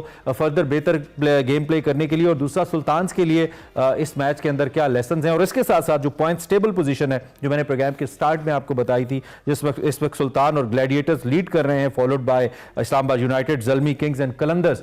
इस पर बात करते हैं। हमारे साथ अहमर नजीब सत्ती मौजूद हैं, क्रिकेट एंथुजियास्ट हैं, क्रिकेट एक्सपर्ट हैं, देखते हैं, क्रिकेट जर्नलिस्ट हैं। उनसे ज़रा इस पर राय लेते हैं और उनसे पूछते हैं कि वो इस सूरत हाल को कैसे देख रहे हैं। Ahmar, thank you very much for joining us and सुबह खैर। सबसे पहले बताइए, आप ठीक हैं? पिंडी में मैचेस हो रहे हैं, आप देख रहे हैं, how was the experience in Pindi stadium? जी बहुत शुक्रिया, थैंक यू सो मच मधु करने के लिए। मैं बिल्कुल खैरियत से हूँ और जी बिल्कुल मैचेस देख रहे हैं और हमेशा की तरह रावलपिंडी की जो आवाम है वो they are coming in the numbers in the stadium और उन्होंने मायूस नहीं किया और उनका होने से जो बज है स्टेडियम के अंदर, जो वो एक एटमॉस्फेयर क्रिएट करते हैं, वो बहुत ही जबरदस्त है। Electrifying, no doubt in it. रास नहीं आया ऐसा लगता है सुल्तान्स को यहाँ पे, और बड़ा शायद चूंकि हमारा नेबरहुड है पेशावर, तो थोड़ा सा वो वाइब आ रही है। बहुत बड़ी एक कहना चाहिए फैन बेस भी है पेशावर ज़ल्मी की यहाँ पे। कल के मैच के ऊपर क्या एनालिसिस है जी आपका? कहाँ पे असल में बेहतर आ ज़ल्मी के लिए, या कहाँ पे सुल्तान्स नहीं इंप्रूव कर पाए अपने आप को कि नतीजा उनके हक में नहीं आया कल के मैच में? देखिए पीएसएल टीम्स के लिए ये भी साथ साथ थोड़ा एडजस्टमेंट करनी होती है कि डिफरेंट वेन्यूज है। जिस तरह हम जानते हैं कि इस बार भी हम 4 वेन्यूज पे खेल रहे हैं, पहले लाहौर, मुल्तान थे, फिर कराची गए और अब रावलपिंडी में मैचेस शुरू हो गए हैं। तो हर वेन्यू के लिहाज से आपको थोड़ी प्लेइंग 11 में एडजस्टमेंट करनी पड़ती है।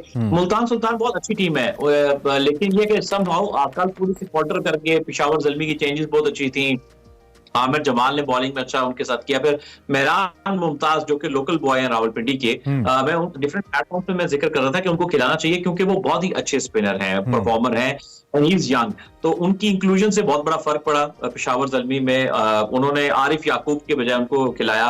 बैटिंग क्लिक की, बाबर आजम सबसे मेन वजह थे कि वो क्लिक करते हैं। Is such a world class player के बाकी प्लेयरों को स्ट्राइक रेट बढ़ाने के लिए रिस्क करना पड़ता है। वो रिस्क फ्री क्रिकेट खेल के आपको एक certain strike rate and that stability and consistency वो आपको प्रोवाइड करते हैं। तो कल सारी कुछ ठीक गया। एक इंटरेस्टिंग बात यह है कि पूरे पीएसएल में सबसे ज्यादा डोमिनेटिंग टीम मुल्तान सुल्तान रही है। अब तक वो 2 ही मैच आ रही है, दोनों पेशावर ज़ल्मी से आ रही है। तो पेशावर ज़ल्मी जो है ना, उनको कहीं ना कहीं लड़ जाती है, एज एक हासिल है। लेकिन ये नॉट गिविंग अप वाला जो एक फैक्टर मुझे मुल्तान सुल्तान के अंदर नजर आता है कि नहीं, ऐसी नहीं हारना, 205 रन ने ऐसी नहीं हारना, और 200 फिर भी उन्होंने बना लिया 10 रन पर ओवर चेस करते हुए। आई थिंक वो कहते हैं ना, मुकाबला तो दिले नातवा ने खूब किया, तो हल्के तो नहीं आए ये। तो कोई हौसला अफजा जीत तो नहीं कह सकते इसको ज़ल्मी के लिए, दो कि जीत होती है, एक टर्न्स की भी हो। जी बिल्कुल, मुल्तान सुल्तान बेसिकली उनके पास उम्मीद है मेरी आवाज ठीक से आ रही होगी आपको, सुन पा रहे जी। मुल्तान सुल्तान जो है वो एक मेथड के तहत चलते हैं। सिंस 2020 ये पाकिस्तान सुपर लीग की सबसे कंसिस्टेंट टीम है। आप देखिए कि ओवर द इयर्स इनके ऑनर चेंज हुए, इनके कोचेस चेंज हुए। 2021 के सीजन में इन्होंने अपने कप्तान मोहम्मद रिजवान को बनाया, लेकिन इनके जो रिजल्ट्स हैं वो चेंज नहीं हुए। ये ज्यादातर ग्रुप स्टेजेस में टेबल टॉपर रहे हैं। तो they have that the crack, उन्होंने कोड को क्रैक किया हुआ है। उनके पास जो स्ट्रैटेजी है, एनवायरनमेंट है कि जो भी प्लेयर आता है वो उनके सिस्टम में पार्ट बन जाता है, वो परफॉर्म करने लगता है। कल भी उनके जो कुछ की प्लेयर्स हैं उनके बहुत अच्छे से, डेविड मिलान है, उनका कैच बहुत आउटस्टैंडिंग किया स्क्वायर लेग बाउंड्री के ऊपर आसिफ अली ने। वो शायद ना होते या एक दो और फैक्टर्स थे तो माइट भी जीत भी जाते। जिस तरह आप जिक्र कर रहे हैं, बहुत ही जबरदस्त मुकाबला किया। तो मेरा ख्याल है कि जिस तरह की उन्होंने कंपटीशन किया है, उनको ज्यादा रिग्रेट नहीं होंगे कल के मैच में, क्योंकि वो वन साइडेड नहीं हारे, बहुत जबरदस्त मुकाबला करके आ रहे हैं। अच्छा, रिजल्ट जिस तरह आपने कहा ना ज्यादा तब्दील नहीं हुई, तो रिजल्ट शान मसूद के भी ज्यादा तब्दील नहीं हुए। जैसे पहले मुल्तान सुल्तान के रिजल्ट आते थे, वो कराची किंग्स के आए हैं। इस पे क्या कहेंगे आप? अच्छा, इसमें बड़ी एक इंटरेस्टिंग बात यह है कि कराची में जो प्लेयर जाता है वो थोड़ा स्ट्रगल करने लगता है। मुझे लगता है कि कराची ने ना, एक मैं जुमले में कराची को एक्सप्लेन करूंगा, बाकी टीमें जो प्लेयर अपने डिक्लाइन पे होते हैं और बाकी टीमें जिनसे जान छुड़ा लेती है ना, जिन प्लेयर से, मैं प्लेयर का नाम नहीं लूंगा, फिर प्लेयर नाराज होते हैं, तो कराची उन प्लेयरों को बड़ी कैटेगरी में उठा लेता है और यानी कि चुन चुन के अपने लिए मुसीबतें गले में डाल लेते हैं। तो यही इस सीजन में भी दिखाई दिया, इस सीजन में भी दिखाई दिया है। इतने टैलेंटेड प्लेयर्स इनके पास पड़े हुए हैं, उनके पास अराफात मिनास है, इनके पास सिराजुद्दीन है, वो ट्राई नहीं कर रहे। आई डोंट नो क्यों डर रहे हैं चांस देने से, लेकिन ये कि स्टिल स्ट्रेटजी में इसकी अगर बुनियादी वजह क्या है? मैं ये बेंच स्ट्रेंथ वाला हम पहले भी क्वेश्चन कर चुके हैं, हम पहले भी इस पे बात कर चुके हैं कि बेंच स्ट्रेंथ को आजमाना, इसमें बड़े बोल्ड फैसले की जरूरत होती है और इसमें कैप्टन का बड़ा रोल होता है कि वो एक डेयरिंग डिसीजन लेके भाई मुझे ये लोग ट्राई करने हैं। और वो जाहिर बात है इनिशियल मैचेस के अंदर ज्यादा अच्छा होता है कि दूसरे तीसरे मैच में आप ट्राई कर लें ताकि आपको पता हो। तो बेसिकली कहीं ना कहीं टीम मैनेजमेंट ज्यादा इन्वॉल्व है, उस वजह से नहीं हो रहा, कप्तान की की चल नहीं रही है, क्या वजह है? देखिए, इसमें तो आपको पता है कि फैसला करने में दो लोगों का अहम किरदार होता है, एक आपके कप्तान होते हैं, एक आपके कोच होते हैं। तो कप्तान को भी पता है, और फिर इनके पास मसरूर अहमद हैं इनके कोचिंग स्टाफ में, जो कि डोमेस्टिक क्रिकेट में बहुत ही पुराने कोच हैं। एज ग्रुप की क्रिकेट से लेके बड़ी टॉप लेवल के जो डोमेस्टिक टीम्स उनको करते रहे, उनको तो हर प्लेयर का पता है। ये भी नहीं कि इनको पता नहीं है प्लेयर्स का। तो अब ये देखना पड़ेगा कि क्या कप्तान की नहीं चल रही, क्योंकि कोच तो उनके फॉरन है, फिल सिमंस है, उनको तो नहीं पता है। ठीक है। I think there is something missing link जरूर है, या कोई डर रहे नए लड़कों को चांस देते हुए, कुछ ना कुछ प्रॉब्लम। अहमद, थोड़ा सा हमें, मेरे पास क्योंकि टाइम कम है, थोड़ा सा पॉइंट टेबल हमें समझाएं। एक तो पॉइंट्स हम मुल्तान सुल्तान ग्लैडिएटर्स तो काफी हद तक उनका रूट हमें क्लियर नजर आता है, यूनाइटेड इज ऑल्सो समहाउ, लेकिन ये जो किंग्स हैं इनके लिए कोई पॉसिबिलिटी आपको पॉइंट्स टेबल पे नजर आ रही है? मैं सिर्फ देखने वालों के लिए बता दूं कि ज़ल्मी ने 7 मैच खेल के 3 जीते हैं, 3 हारे हैं, और मजमूई तौर पर इनके 7 पॉइंट्स हैं, जबकि कराची किंग्स ने 6 मैच खेल के 2 जीते हैं, 4 हारे हैं और इनके 4 पॉइंट्स हैं। यानी कि अगर एक मैच और होता है तो इनकी और ज़ल्मी की position on points table as per points बराबर हो जाएगी। तो क्या कोई चांस है जी? क्या कह रहा है टेबल? जी, अभी तो आप देखेंगे टेबल के हिसाब से भी और मैथमेटिकली भी जो है वो ज़ल्मी आउट, जो कराची किंग्स है वो आउट नहीं हुआ है। फॉर एग्जांपल ज़ल्मी कुछ मैच हार जाता है, कराची अपने बाकी जीत जाता है, तो कराची क्वालिफाई कर सकता है। अभी कराची, ज़ल्मी, यानी बाकी जो 5 टीमें हैं ना, अदर देन लाहौर कलंदर, ये they are in the game. जो भी आने वाले अपने मैचेस ज्यादा जीत लेगा वो अगले मरहले में जाने की सलाहियत रखता है। तो ना इस्लामाबाद सेफ है ना पेशावर सेफ है, यानी ऐसा नहीं है कि कराची सिर्फ मुश्किल में। ठीक है, ठीक है। वो एक मैं अक्सर एक गाने का रेफरेंस, ब्राउड लक का गाना है, उसका एक जुमला होता है, पुत बाबियां दा की बनूं, तो इससे मेरे जहन में लाहौर कलंदर्स आती है, लाहौर कलंदर्स दा की बनूं। बस ये लाहौर कलंदर वो कहते हैं वो मौला नु मौला ना मारे तो मौला नहीं मरदा, तो लाहौर को खुद ना आ रहा है तो लाहौर नहीं आ सकता। तो बस यही जुमला है कि लाहौर जिस पोजीशन पे शायद उसके पीछे लाहौर खुद ही है, लाहौर खुद ही है, और यही वजह है कि वो नहीं कर रहे हैं। साहब, thank you very much for joining अस, और बड़ा अच्छा लगा। आप पहली दफा एक्सप्रेसो के अंदर बहुत अच्छा तजिया आपने हमारे सामने रखा। आई होप कि हमारे व्यूवर्स को भी अच्छा लगा। अहमद नजीब क्रिकेट के हवाले से हमें बता रहे थे कि इस वक्त पॉइंट्स टेबल के अंदर कराची किंग्स के फैंस बिल्कुल मायूस ना हो, अगर आने वाले वक्त के अंदर अपने मैचेस जीतते हैं तो उनके चांसेस भरपूर मौजूद हैं to proceed for the playoffs. हम आपको आगाह करते रहेंगे। येट हमने एक ब्रेक लेनी है, लेकिन जब ब्रेक से वापस आएंगे तो हम आपको एक ऐसा म्यूजिक का तड़का लगाएंगे, आपकी मॉर्निंग को ना आपको मजे आ जाएंगे। ब्रेक लीजिए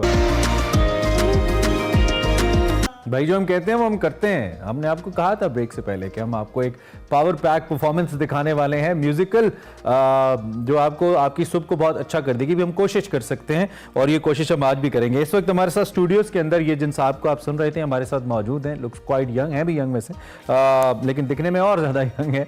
बहुत ज़बरदस्त टैलेंट है। हमने इनको सोशल मीडिया पे सुना, और जब हमने सुना तो हमने ज़रूरी समझा कि इनको मेन स्ट्रीम मीडिया पे आना चाहिए और इनको आके लाइव आपके सामने परफॉर्म करना चाहिए। नाम है इनका हैदर अली फतेह, और 2018 के अंदर एक कॉन्टेस्ट एक निजी चैनल पे हुआ था नन्हे उस्ताद के नाम से, उसके अंदर ये 2nd पोजीशन होल्डर रहे थे, और इसके अलावा 2 दफ़ा Alhamra all Pakistan music conference में गोल्ड मेडल विन कर चुके हैं। और अब तक जितने भी इस म्यूज़िक कॉन्फ्रेंस से हमारे पास टैलेंट आया है, आर्टिस्ट आए हैं, वो कमाल होते हैं।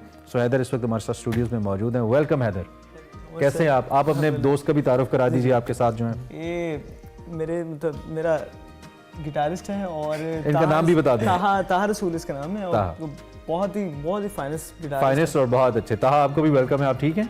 चलें, good to have you, thank you very much for joining. क्या हाल है, कैसी हुई सुबह आज? बस हो गई। पहली अपीयरेंस है टीवी पे? नहीं, इससे पहले आए हैं? हाँ, वो तो अच्छा, आते रहे। कैसा लग रहा है? आई मीन बस ये एक अलग ही खुशी है कि ऐसे एक बार वीडियो वायरल होने की वजह से किसी ने बुलाया, वरना तो किसी कॉन्टेस्ट में जाते थे या किसी कोई टीवी शो है तो उसमें एज अ पार्टिसिपेट। इसमें 2 चीजें एस्टैब्लिश होती हैं, एक आपका टैलेंट एस्टैब्लिश होता है कि वो डिजर्व करता है कि वो यहाँ पे आए, और दूसरा हमारी अपने काम के साथ कमिटमेंट भी वाजे होती है कि हम जब देखा कि टैलेंट होना चाहिए, तो ये दोनों चीजें। आपका भी क्रेडिट है, हम थोड़ा सा हमारा भी है। और लाइटर नोट बात करूँ। अच्छा, सबसे पहले तो लाइव जरा अपनी आवाज के इंट्रोडक्शन लोगों से कराए ना, जो पहली दफा आपको देख रहे हैं, जरा सुनाएं कैसा गाते हैं आप। हंस खोले ने तेरियां यादां ने, हामिल सजना फरियादां ने, हंस खोले ने तेरियां यादां ने, हामिल सजना फरियादां ने, मेरे दिल दा सुना तक वेड़ा दर्दां ने ठिकाना लभ्या ऐ तू ना विछड़ के मिलियो सन सजना सा सारा जमाना लभ्या ऐ तस्वीर बना के मैं तेरी जीवन दा बहाना लभ्या ऐ तू ना विछड़ के मिलियो चन सजना सा सारा जमाना लभ्या ऐ तस्वीर।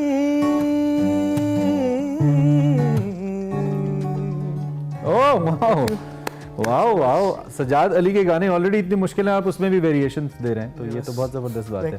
सजाद अली कोई ज़्यादा गाते हैं?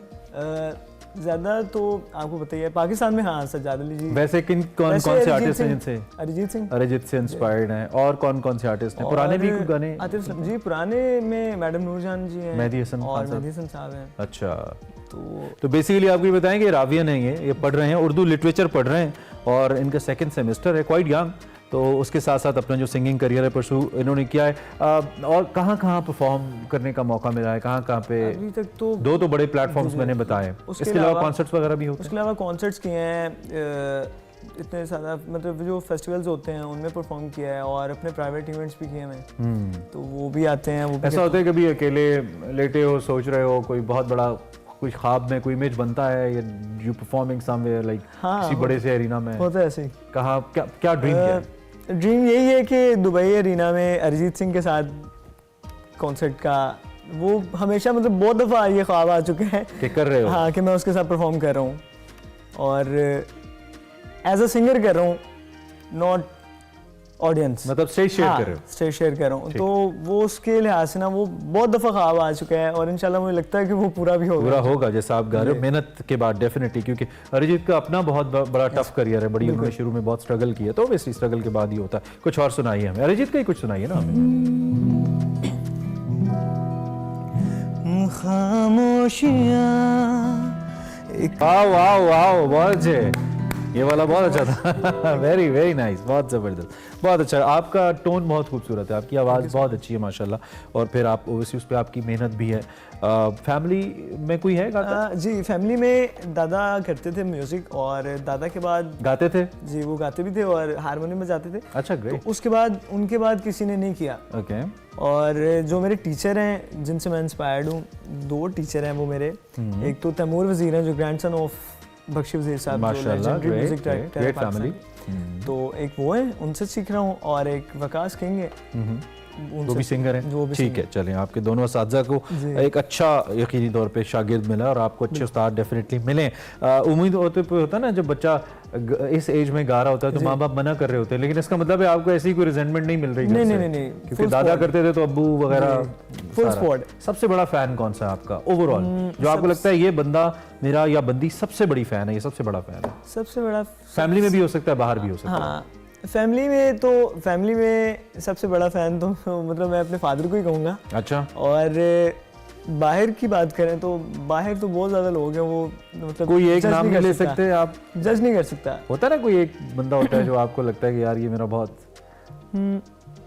वैसे तो माशाल्लाह जीसी में मशहूर होंगे आप? जीसी में तो बहुत ज़्यादा हैं। तो हाँ, एक वो जो मेरे साथ गिटार बजाते हैं, वो जो वीडियो में भी आ रहे हैं, अच्छा काजिम, तो ये बहुत ज़्यादा खुद बहुत अच्छा गाते हैं, बहुत अच्छा गाते हैं। तो बेसिकली हैदर दिलों की, बहुत लाखों दिलों की जान है जीसी के अंदर।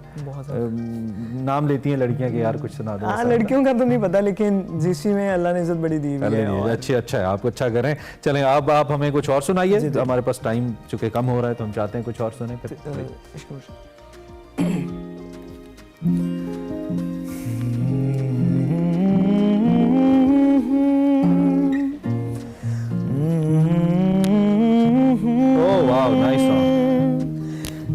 जाने तमन्ना जाने अदा, तुझे जैसा है सोचा पाया वही, सूरज की किरणों सा एक चेहरा देखा है तुम सा मैंने नहीं, मेरी रात का हर लम्हा तुझ में ही गुम सा गया।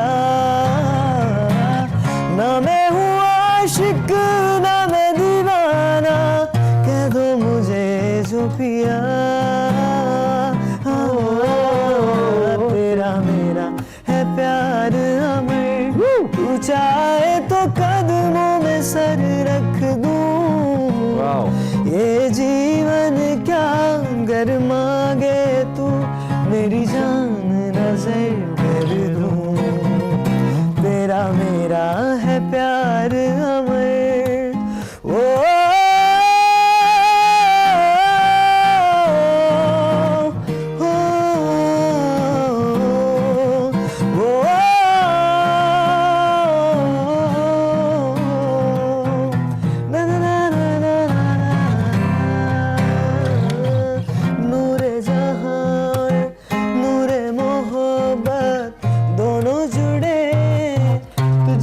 पिया पागल ना जो भी मुझको कहो तुम, मेरा इश्क सबसे जुदा तेरी ही खातिर लो सो जन्म में चाहे हो जो भी पिया। ना मैं हूँ आशिक ना मैं दीवाना, कह दो मुझे जो पिया।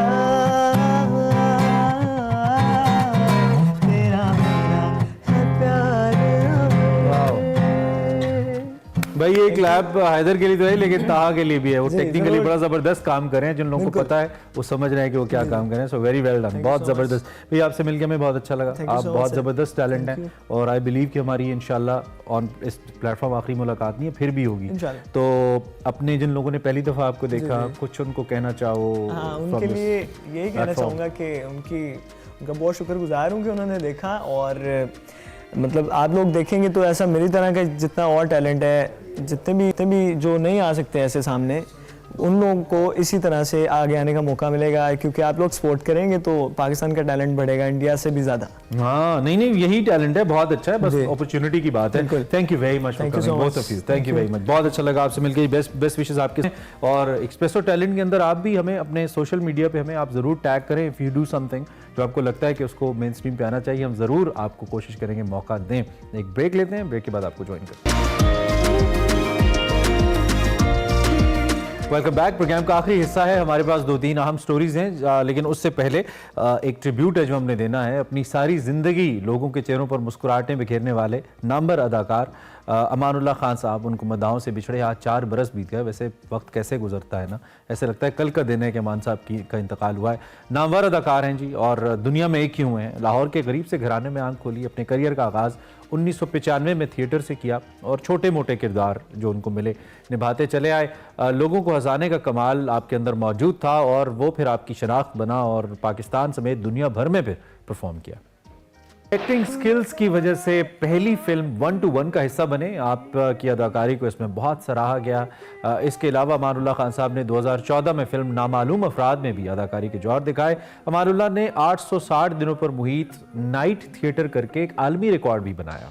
उन्होंने थिएटर के लिए एक से बढ़कर एक ड्रामा पेश किया, बहुत से ड्रामों को अपनी मयारी कॉमेडी से यादगार बनाया। अमानुल्लाह के मशहूर ड्रामों में बेगम डिश एंटीना, डिस्को दीवाने, खिड़की के पीछे, मोहब्बत CNG, UPS and the most famous शर्तिया मिठे, सोनी चंदवर्गी और कैचअप शामिल हैं। सिर्फ पाकिस्तान में नहीं, एज ऑफ सेट पूरी दुनिया में पाकिस्तान का नाम रोशन किया। भारत के अंदर बेहतरीन जाके परफॉर्म किया, उनके कॉमेडियंस को इंस्पायर किया जो आज तक भी इंस्पायर हैं और स्टैंड अप कॉमेडी के किंग कहलाते हैं, टैकों के बादशाह हैं। बहुत सारे कॉमेडी शोज़ का भी हिस्सा रहे। उनके फ़नी खिदमात के एतराफ़ में हुकूमत पाकिस्तान ने 2018 में अमानुल्लाह साहब को तमगा हुस्न कारकर्दगी से नवाजा। एवर अमानुल्लाह खान साहब जिनकी हम बात कर रहे हैं, और जब भी स्टैंड अप कॉमेडी की बात आएगी ख़ास तौर पे सब कॉन्टिनेंट के अंदर पंजाबी या उर्दू में, अमानुल्लाह खान साहब का नाम हमेशा सर फहरिस्त रहेगा। आज से 4 साल कबल आज ही के दिन दारे फ़ानी से कूच करके बेहतरीन काम करके गए। हमारी दुआ है कि अल्लाह उनके दर्जात बुलंद करे और उनका अगला जहान अच्छा फरमाए। इससे पहले कि प्रोग्राम ख़त्म करें, एक स्टोरी है और स्टोरी बड़ी इंटरेस्टिंग है। मैं भी कह रहा था कि पाकिस्तान में बहुत सारे मामलात का यही हाल है कि फ़ुटबॉल के मैदानों में कबड्डी हो रही है। ये खबर हकीकत है। पाकिस्तान में FIFA world cup qualifier round 2 के मैचेस आपको मालूम है इस वक्त जारी हैं और पाकिस्तान और उर्दन के दरमियान एक जो मैच है ये 21 21 मार्च को खेला जाएगा। मगर इससे कबल ये जिनाज स्टेडियम की हालत आपको दिखा रहे हैं। पाकिस्तान और उर्दन के मैच से कबल यहाँ पे कबड्डी इवेंट यहाँ पे जारी था, जिससे मैदान की हालत ख़राब हो गई है और ख़बरें ये आ रही हैं कि इसकी वजह से जो वक्त बाकी है ग्राउंड की हालत बेहतर करने में, इसे फीफा स्टैंडर्ड्स के मुताबिक बनाने में बहुत मुश्किलात हो सकती हैं। और ये मनाजिर आपको साथ साथ हम दिखा रहे हैं टूर्नामेंट के जो यहाँ पे मुनक़िद किया गया। वेन्यू की जो नामजदगी है वो FCO फीफा को भिजवा चुकी है, जो हमारी फुटबॉल फेडरेशन है। और ज़राए अब ये भी कह रहे हैं कि जो स्पोर्ट्स बोर्ड की जानिब से यहाँ पे कुछ लाइट्स की तनसीब का काम होना था, ये यकीन दहानी कराई गई थी फीफा को कि यहाँ पे लाइट्स नस्ब की जाएंगी, ताहाल इस पर भी कोई पेशरफ नहीं हो पाई है।